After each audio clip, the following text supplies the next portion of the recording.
The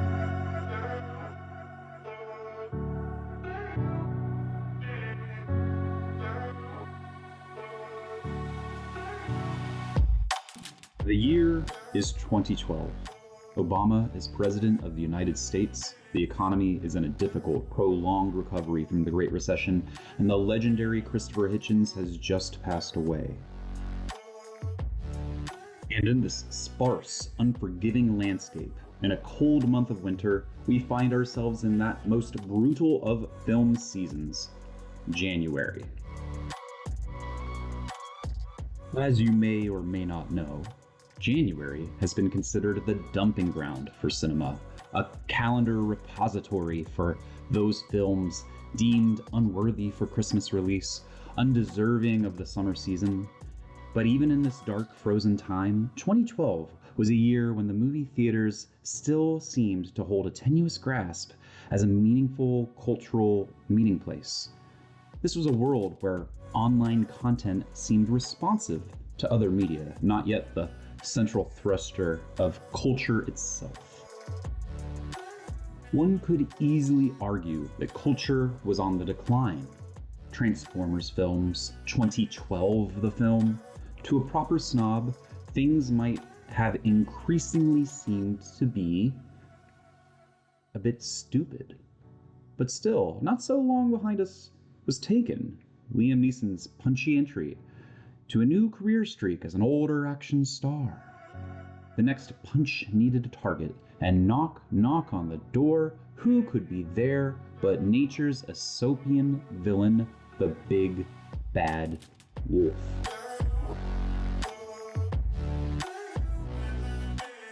Welcome to Cultural Default, a channel looking at our societal baseline, analyzing the artistic and moral values, or lack thereof, of Western civilization in the 21st century, and exploring the zeitgeist for what has resonated, or continues to do so. An action-adventure film? An art house film? As its title might suggest, we received something that was not simply black and white. The film, as you must know if you clicked this video, is the gray. For me, The Gray is one of those favorite movies that I rarely revisit. It is emotional, tragic, brutal, yet the first time I saw it, I thought it was something special. And as over a decade has passed, I have found more to discover from it rather than less. Surprise, as it had been marketed along the lines of Liam Neeson punches wolves.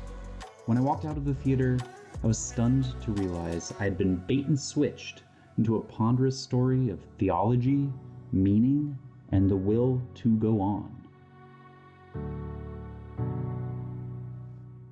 I interpreted the film in a blog entry at the time as an exploration of survival in a world without God. It's a battle not against literal wolves, but figurative ones that represent the vicious, unrelenting threat from nature.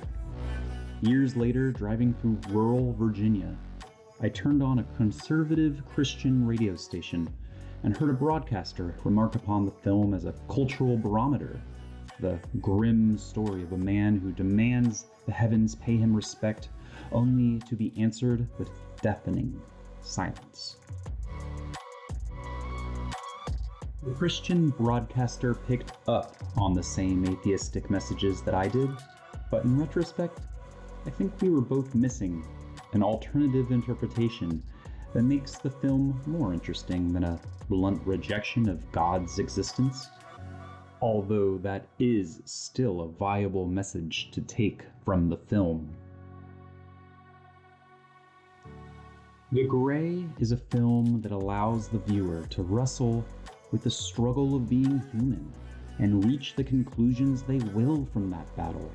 The film is about brutality of nature, the falseness of hope, and the foolishness of human blundering. At the exact same time, it is about finding hope in the most dire of straits. The enemy wolves show a monster movie level of aggression. I realized there was potential for the same improved film thesis of M. Night Shyamalan's Signs. An online theory that the aliens in the film are better understood and improve the film as a whole if understood as demons. Likewise, in The Grey, the wolves may not be wild creatures of nature, but hellhounds out to test, corrupt, and ensnare humanity. The test for the main character, Otway, is not to succumb to the devil, to let evil win as a good man doing nothing. The film allows for either interpretation, and the choice, dear viewer, is yours. Spoiler warning from here on out.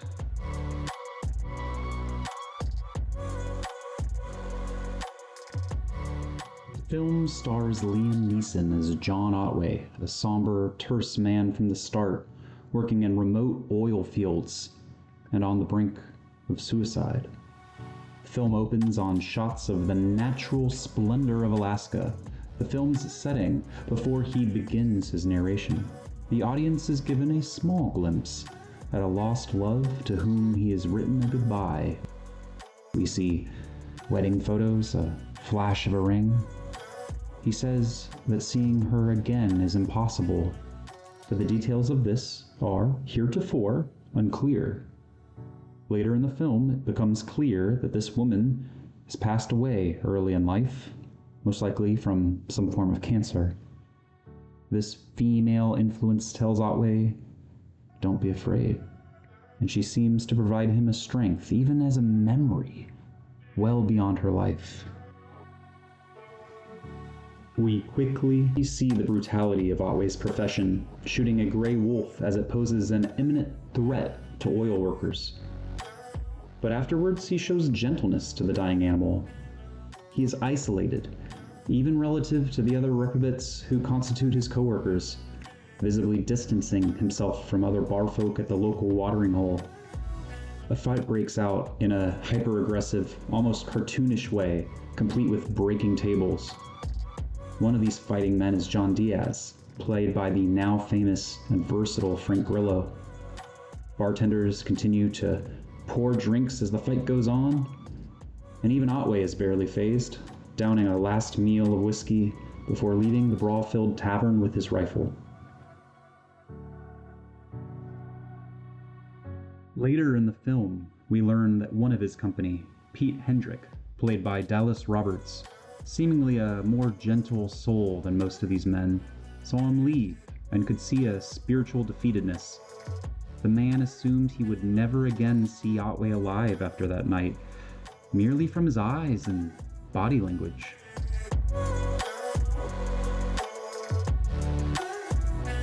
This might speak to the human capacity for social sensitivity, or it might speak to a higher plane of spiritual existence that always sits just beneath the surface. Otway walks by a cheap neon cross, presumably some trailer of a church for the religious amongst these Alaskans, and the bright light juxtaposes to the pale gray environment. Pete was precisely correct, as Otway calmly prepares to kill himself with his rifle, but he ceases to do so when he hears the howling of wolves in the hidden depths of mountainous Alaska. Is he responding to a call from the wild? Does he have some view of what is sacred? He has hosted the passage from life to death for many wolves, and now unseen wolves, as if ghosts or spirits, seem to reach him and keep him alive. The editing is very interesting here. The scene begins with him leaving the bar, then to him drafting a letter he keeps for the duration of the film. Then it cuts to him doing his job, shooting the wolf, fatally wounding it, and gently resting a hand upon it, comforting the dying creature. Then back to writing, citing the poem we eventually learn was written by his father. once more into the fray, into the last good fight I'll ever know. More in Part 2.